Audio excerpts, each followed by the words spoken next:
નમસ્કાર આંગણવાડી કર્મચારી બહેનો, સ્વાગત છે તમારું આપણી આ યુટ્યુબ ચેનલમાં જેનું નામ છે ગુજરાતી જીકેની જમાવટ।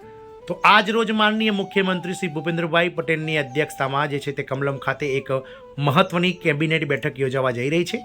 તો આજે આ ગુજરાત રાજ્યના આંગણવાડી કર્મચારીઓ કે જેઓનું સંખ્યાબળ 1.6 લાખ કરતાં વધારે છે તેમના પગાર વધારાને લઈ અને આ આંગણવાડી કર્મચારીઓના પગાર વધારાની આ કેબિનેટ બેઠકમાં ક્યાંક ને ક્યાંક ચર્ચા થઈ શકે છે। તો આજરોજ હમણાં થોડાક સમય બાદ જ જે છે તે ગુજરાતમાં મુખ્યમંત્રી શ્રી ભૂપેન્દ્રભાઈ પટેલની અધ્યક્ષતામાં કેબિનેટ બેઠક યોજાવા જઈ રહી છે, જેમાં આ કર્મચારીઓના પગાર વધારાની જાહેરાત થઈ શકે છે। જો જાણીએ વિડીયોમાં વિગતવાર કે શું છે સરકારનો એજન્ડા અને શું લેવાઈ શકે છે મહત્વના નિર્ણયો આ કેબિનેટ બેઠકમાં, તેને લઈને વિડીયોમાં વિગતવાર ચર્ચા કરીશું।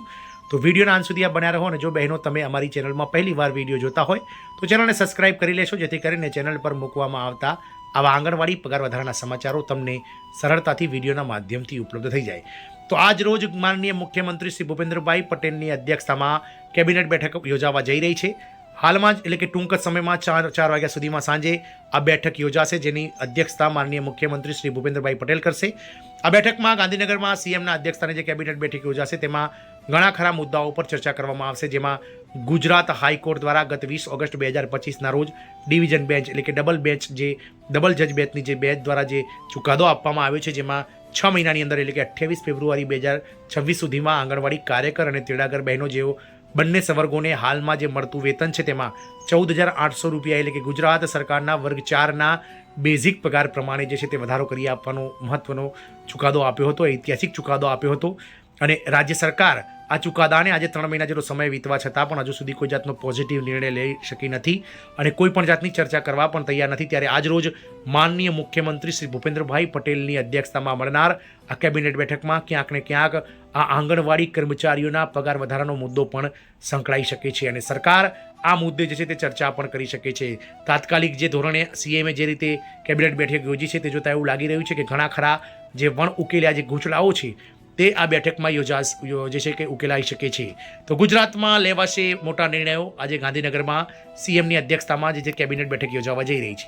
તો આજ રોજ હમણાં થોડાક સમય બાદ જ ગાંધીનગરમાં રાજ્ય સરકારની કેબિનેટ બેઠક યોજાશે। આ બેઠકમાં કેન્દ્રીય ગૃહમંત્રી અમિત શાહના આગામી કાર્યક્રમો અંગે ચર્ચા કરવામાં આવશે। આ સિવાય ગત રોજ જે કૃષિ પેકેજ 10,000 કરતાં વધારે કરોડ રૂપિયાનું સરકારે જાહેર કર્યું છે તેના વિશે પણ ચર્ચા કરવામાં આવશે અને આ સિવાય ટેકાના ભાવે મગફળીની ખરીદી, કૃષિ રાહત પેકેજની સમીક્ષા વગેરે કરવામાં આવશે। તદુપરાંત ગુજરાત સરકાર દ્વારા આજે ઘણા લાંબા સમયથી હાઈકોર્ટના ચુકાદાના આધીન આંગણવાડી કર્મચારીઓના પગાર વધારાની જે વાત છે તેને લઈ અને મહિલા અને બાળ વિકાસ મંત્રી મનીષાબેન વકીલ મુખ્યમંત્રી સાથે ચર્ચા વિચારણા કરશે તેવી હાલમાં અમને માહિતી પ્રાપ્ત થઈ છે। તો ગુજરાત સરકારની કેબિનેટ બેઠક આજે સાંજે ગાંધીનગરમાં યોજાવા જઈ રહી છે, જેમાં રાજ્યની હાલની પરિસ્થિતિને લઈને આગામી કાર્યક્રમો સુધીના મહત્વપૂર્ણ મુદ્દાઓ પર વિસ્તૃત ચર્ચા થશે। મુખ્યમંત્રી શ્રી ભૂપેન્દ્રભાઈ પટેલની અધ્યક્ષતામાં યોજાનારી આ બેઠકમાં ખાસ કરીને ટેકાના ભાવે મગફળી ખરીદી, કૃષિ રાહત પેકેજ અને કેન્દ્ર સાથે સંબંધિત વિવિધ યોજનાઓની સમીક્ષા પર ભાર મૂકવામાં આવશે।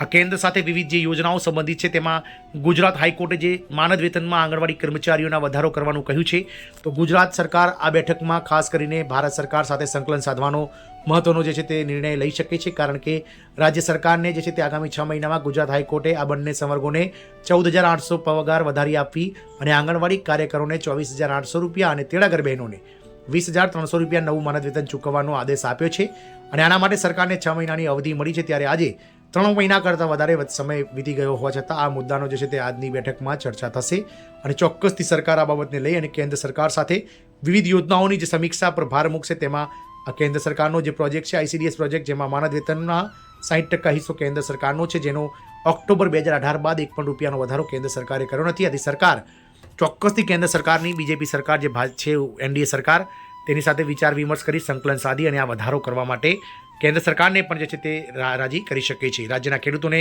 સીધી અસર કરતી મગફળીની ખરીદી અંગે પણ સરકાર નિર્ણય લે છે।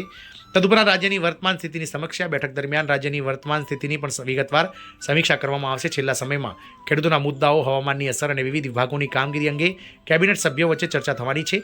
કૃષિ રાહત પેકેજને લઈને અગાઉથી જ રજૂ થયેલા સૂચનો અને વિભાગોની તૈયારીઓનું મૂલ્યાંકન પણ બેઠકમાં થવાનું છે।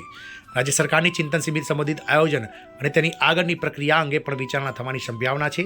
તદુપરાંત રાજ્યના નવા નિમાયેલા મહિલા અને બાળ વિકાસ મંત્રી મનીષાબેન વકીલ દ્વારા મુખ્યમંત્રીશ્રી અને કેબિનેટ બેઠકમાં આ ગુજરાત હાઈકોર્ટ ડિવિઝન બેન્ચનો જે ચુકાદો રાજ્ય સરકારને આપવામાં આવ્યો છે 6 મહિનાની અંદર પગાર વધારો કરવાની જે હિમાયત કરવામાં આવી છે તેને લઈ અને જે છે તે કેબિનેટ સાથે ચર્ચા કરી શકાય છે.